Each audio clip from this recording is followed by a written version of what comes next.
どうも林です。今倉プラス始めていきましょう。前回洋風の民家の外装を作ったので、今回は内装を作っていきます。張り切ってやっていきましょう。花粉がつらい。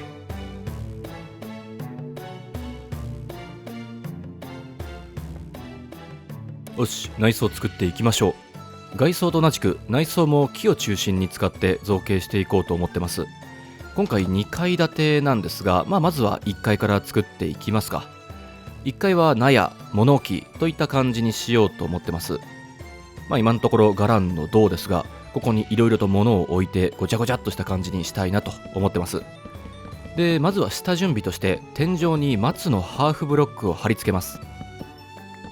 何本か2階を支えるための梁を渡してみましょうか。前は皮を剥いだダークオークの原木のことを長いんでズル向けダークオークって言ってたんですが、そんな同人誌に出てきそうな言葉を多用するのもどうなんだということで、今倉プラスでは封印したいと思います。よくないよくない。ズル向けダークオークで室内にも骨組みを作りました。昔は鉄筋コンクリートなんてなかったですから、こういう古風な建築ではがっつり柱を持っていく方がらしくなるかなと思いますね。構造は出来上がったんで、いよいよ物を置いていきましょう。まずはこの出入り口付近の細長いところから、なんかこう棚的なものを作りましょうか。原木を加工すると切り口のできない全部皮で覆われた木を作れるので、これを使ってほいとでボタンを取り付ければ、なんか引き出しっぽく見えません？実際に引き出せはしないんですが、それっぽく見えれば OK。金床も置いとこ。韻を踏んでしまった。大釜を使って水亀的なものを表現します松のトラップドアで周りを囲ってみる。今回内装も木造感マシマシでいきたいんでね。ほいほいほいと。酒樽です。ワインですかね、やっぱり。樽は内装のいろんな表現に使えるんで、今回のメイン火力になる予定です。よし、この辺りはこんなとこだろう。では次はこちらの広いスペースにも物を置いていきましょう。自分は外装を先に作って、それに合わせて内装を作るという順番でやってるんで、スペースに制約がある内装の方が難しく感じるんですが、そういったわけで内装はまずでかいもんから作るようにしてますね。後から作るとスペース足りなくなっちゃうんで。はい、ということでシンプルな荷車を作りました。ここにいろいろ積んで運搬すると。で作ったはいいんですが、ちょっと問題が生じてまして、これ幅的に外に出せないんじゃないかっていうね。2マス幅なんでギリギリここ通れるっちゃ通れるんですが、ここのコーナリング相当きついですよね。かなりイン攻めないとこすっちゃいそうで、いやブロックで造形する以上、どうしてもある種の嘘というものは必要になるんですが、このマインクラフトにしてもやっぱりでかいんで、このデザイン自体は悪くないと思うんで、別のところで活躍できると思うんですが、この納屋にはもう少し小さいサイズの荷車を作った方が良さそうです。ちょっとこれは小さすぎるけど、こういう感じですよね。多くのトラップドアで車輪を表現して、開いたフェンスゲートで持ち手を表現するというのは間違ってないと思う。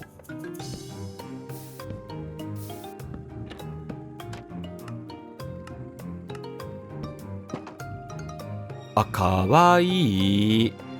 いいですね、これ。サイズ的にも造形的にも。これでいきましょう。焚き火は火を消した状態で使うことの方が多いですね。スペースに余裕ありそうなんで、もう1個作りました。こっちは荷物積んでます。じゃあ次はこの辺に作業机的なものを作りますか。樽は横向きに置くと戸棚みたいに見えるのがいいですね。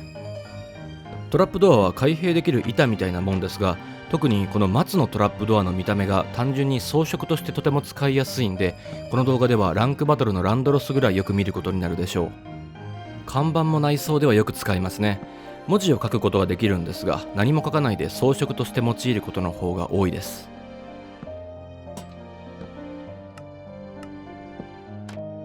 椅子にもトラップドアと看板を使ってます。ということで作業机出来上がり。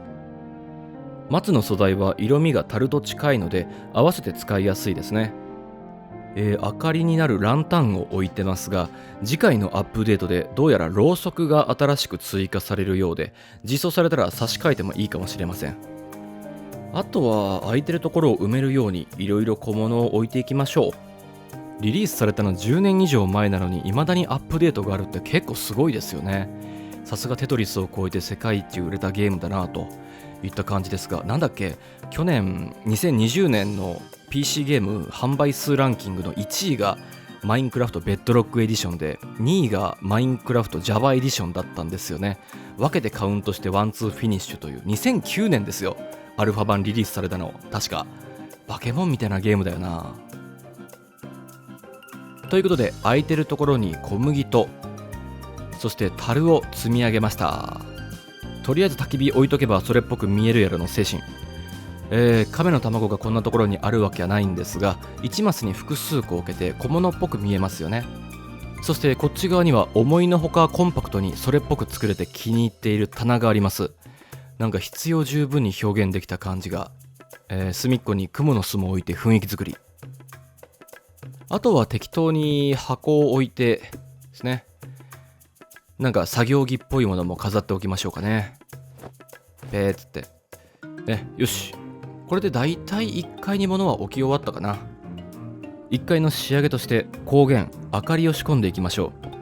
暗い場所にはモンスターが湧いてしまいますので、日光が入らない建物の内部では明るさの確保が不可欠です。かといって闇雲に光源を置きまくると今度は景観が損なわれますので、見えにくいところに隠して設置するというのがよく使われる手法ですね。1×1×1 の立方体の形をしていないブロックには光を透過するものも多いので、そういうブロックの裏に隠して漏れ出てくる光で明るさを確保します。ランタンは光源としてだけではなく普通に装飾としても役立ちますね。はい、ということで1階の内装完成しました。最後に2階と合わせてまたお見せしますが、納屋ということで雑然としたごちゃごちゃっとした感じを目指してみました。割と雰囲気出せたんじゃないかなと思ってますが、どうでしょうか。私の足であり、この動画シリーズのマスコットである馬の風雲再起です。いつか馬娘に出ような。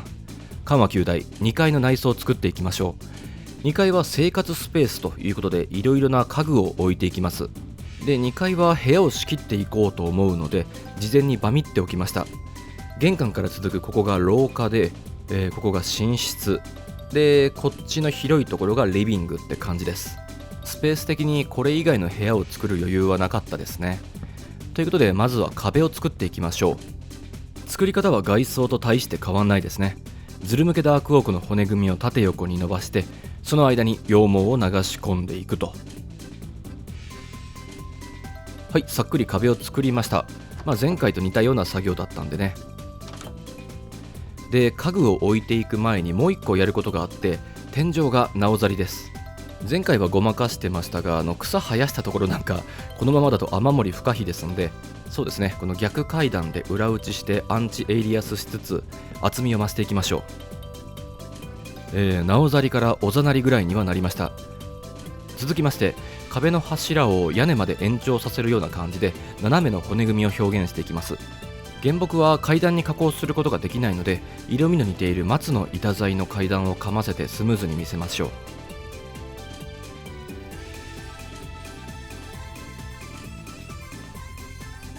はい、こんな感じになりました。それらしさを出せたんじゃないですかね。ちょっとね、柱の位置とドーマーの位置がかぶっちゃったんでごまかしてはいるんですが、外装ありきで内側作るとこういうことが多々あるんですよね。廊下や寝室になるところの天井も同様に作っときました。これで構造部分は問題ないでしょう。ここからは物を置いていく作業になります。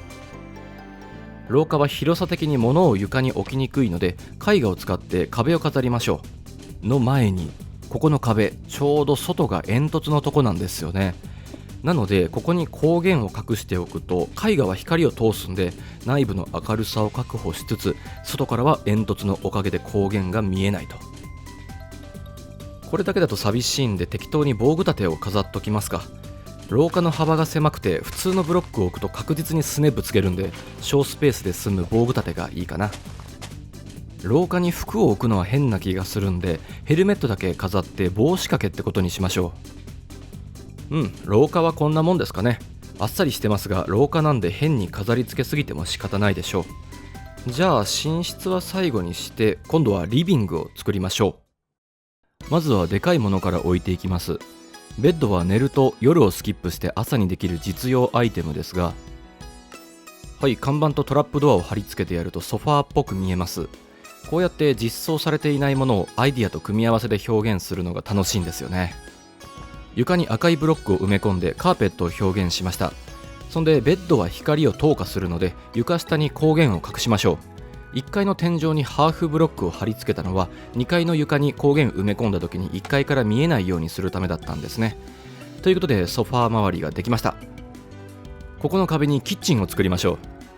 キッチンストーブにはフードをつけまして、実は微妙に位置がずれてるんですが外の煙突につながってるって感じで、まな板って昔のヨーロッパにはあったんですかね。一応古風な家という設定なんで蛇口はいらないか。で廉価の方と樽と松で棚っぽく作りまして、あと植木鉢やら何やらを置いて食器に見立てましょう。はい、キッチン完成。もっと大きく作ればさらにそれっぽくはなりますが、部屋の広さ的にこれぐらいが落としどころでしょう。ドット絵と同じことで小さければ小さいほど表現が難しくなるんで、コンパクトにそれっぽく作れると嬉しくなっちゃいますね。ということでキッチン横にパントリー的なやつを作りました。使用上中に物を置けないんで見せかけですけどね。窓の近くにまた松の木材で棚を作りました。毎回微妙にデザインを変えてるんですが、よく見るといくつかパターンがあってその組み合わせを変えてるだけなんですよね。ソファーの横にはサイドテーブルを置いて、上に飲み物的なものを用意しておきましょうかね。時計を作ります。鐘をあしらうことで振り子時計っぽくなります。アイテムとして時計はあるんですが、これを額縁に入れて文字盤っぽく見せましょう。ガジンガジンガジンということで大きなノッポの古時計完成。鉢植えに枯れ木を飾って、その上に葉っぱブロックを設置すると枯れ木を枝に見立てた観葉植物が作れます。オウムを買いましょう。よし買い。よし。はい、登ってはい、足場ブロックを鳥かごに見立てました。オウムはその場にステイさせることができるんで、このガバガバゲージでも逃げ出すことはありません。天井から鎖を垂らしてランタンを吊るして、看板で囲うという感じで照明を作りました。天井付近の空間の空きが気になったんでね、適度におしゃれなデザインなんで結構気に入ってますこれ。ということでリビング完成です。木が中心の素朴なデザインでやたら茶色いんですが、カーペットやら観葉植物がいい色のアクセントになってるんじゃないですかね。さて残すところ内装も寝室だけとなりました。ちゃちゃっと仕上げて家を完成させましょう。寝室を作っていきますが、廊下と同じ広さなんで大したもんは作れません。とはいえただベッドを置いただけでは引っ越し初日よりもひどいですから。はい、こんな感じで馴染みのメンバーで装飾しました。もう見飽きたデザインだと思いますが、あえて取り上げるとすれば、このドアの裏に服を飾ってクローゼットっぽくしてます。で模様を描き込んで立てかけることのできる旗を使って鏡っぽい模様を描いて姿目に見立てます。決まった模様しか描けませんが、うまく組み合わせるとかなり役に立ちますね、旗は。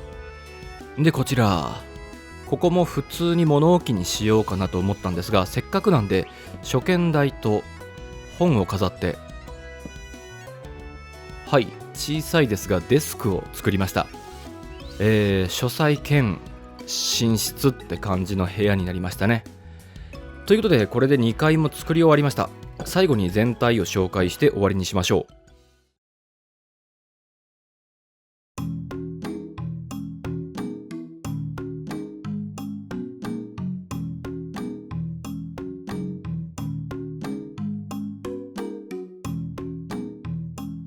ということで洋風の民家内装完成です。外装が古風な木造建築といった趣なんで、それに合わせて内装も木製の家具を基調にデザインしてみました。今回樽やトラップドア、看板などなど多用してきましたが、木材は基本の素材だけあってこういう派生ブロックが豊富なので、外装よりもコンパクトな造形が必要になる内装では非常に威力を発揮します。前回と今回で木造の民家が出来上がったわけですが、前回投稿後早速参考にして建築してくれた視聴者さんもたくさんいて、とても嬉しかったですね。今回も割とじっくり一つ一つ作ってる過程をお見せしたので、気に入ったデザインがあったら今回の内装も参考にしていただければ幸いです。動画についてのご意見ご感想もお待ちしてます。いろんな建築をお見せできればと思っているので、次回は打って変わって現代的なデザイナーズハウスみたいなものを作ろうと思ってます。そんなところで今回はこの辺にしておきましょう。ご視聴ありがとうございました。次回もどうぞよしなに。